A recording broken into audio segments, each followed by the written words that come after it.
Welcome to the bonus episode with Josh Goldberg. Josh, how are you doing? I'm great. I'm excited about the bonus. How are you? Yes, I'm great. We're going to talk a little bit about resources that developers can use to learn and grow. And I know that you have a lot on your mind because you love reading, you give a lot of talks, you go to conferences, you meet a lot of people. And I think you're a great person to share these resources. So take it away. Sure. First off, I will note that all the things I mentioned are optional. If they're not for you, they're not for you. That's okay. Because the first thing is Twitter or whatever exists at time of listening, Blue Sky, Mastodon, etc. Super useful. It's enabled me a whole bunch of my career. I get to see tweets or toots or whatever we're calling them from all sorts of very smart slash good slash influential slash just generally nice people, and that's helped me learn a lot. So plus one to that.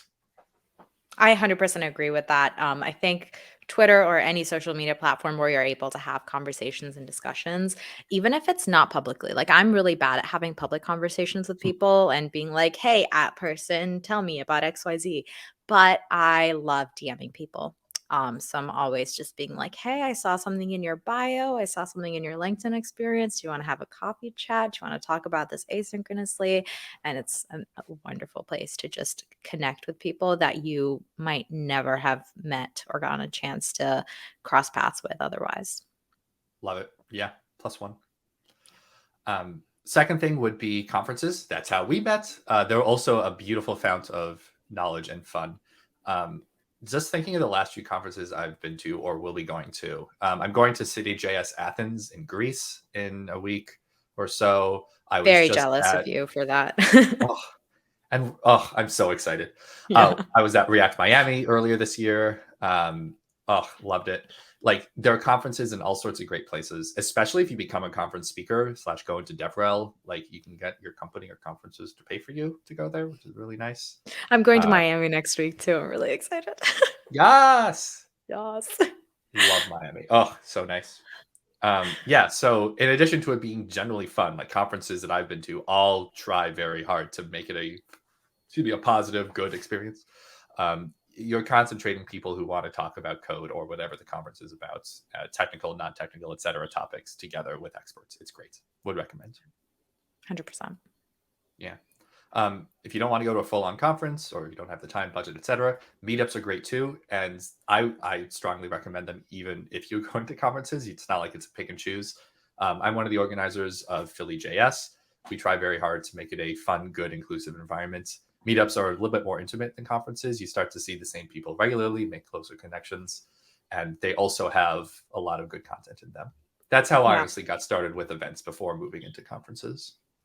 I would even say that if you're someone that does deal with social anxiety or awkwardness, meetups is probably possibly a better place to start because it's a much more intimate environment.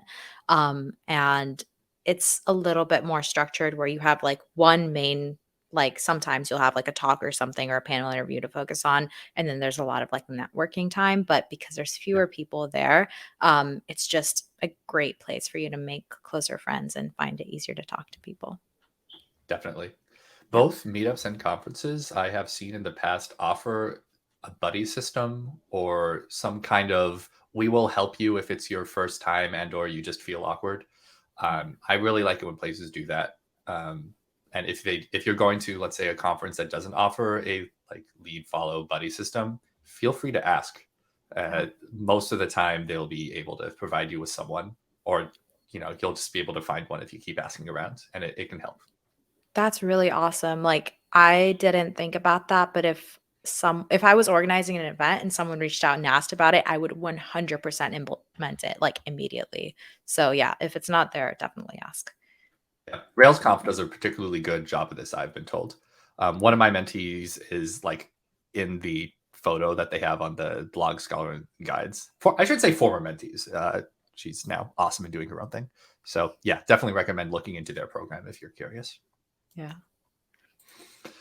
Yeah. Otherwise, oh, what else? Oh yeah, open source. Getting involved with open source. That's how I learned a lot. Whether you want to do your own project or just contribute to someone else's, working in open is really useful, especially if you're working on a project that someone else who's collectively through the community gotten a lot of good knowledge in, that can be a great way to see how they do things and bring it into your own life. So highly recommend. Awesome. I think you also mentioned like a couple of books in the previous episode. So if you didn't get a chance to watch or listen to the previous ones, go Ooh. ahead and check those out. Josh did share a lot of really great, not just resources, but just like strategies and ways to find your place in the industry and make it a better experience for yourself. But did you have any other resources that you wanted to share? Ooh. One last general strategy, which is Yeah. communities. I consider that kind of separate or different, maybe Venn diagram overlappy with social media. There are a lot of communities on Discord that people join or similar. Like I'm in Virtual Coffee personally. That's on Slack. It's a really good community. Um, Whatever it is, whether it's like the community for your language or framework or just something you find online, it's nice to find communities on Discord. I wish I was better at keeping up to date with them and always messaging, but that's a Yeah. thing. I do struggle with Discord a bit. I think it has a lot of really amazing communities, but I get so overwhelmed the Oh, moment there's like unread notifications. Um, yeah. and so yeah, I think communities, there are a lot of great places online. I'm still Yeah. searching. I'll share Yeah, them if for I sure. find good ones that work for me. But yeah, thank you so much, Josh, for joining us and just spending so much time talking about your experiences and giving such great advice. This is the last episode with you on the Developer Diaries, and hopefully you'll be back another time to share more experiences. Thanks, and we'll be back next week with another episode. Bye. Thanks for having me. Bye, everyone.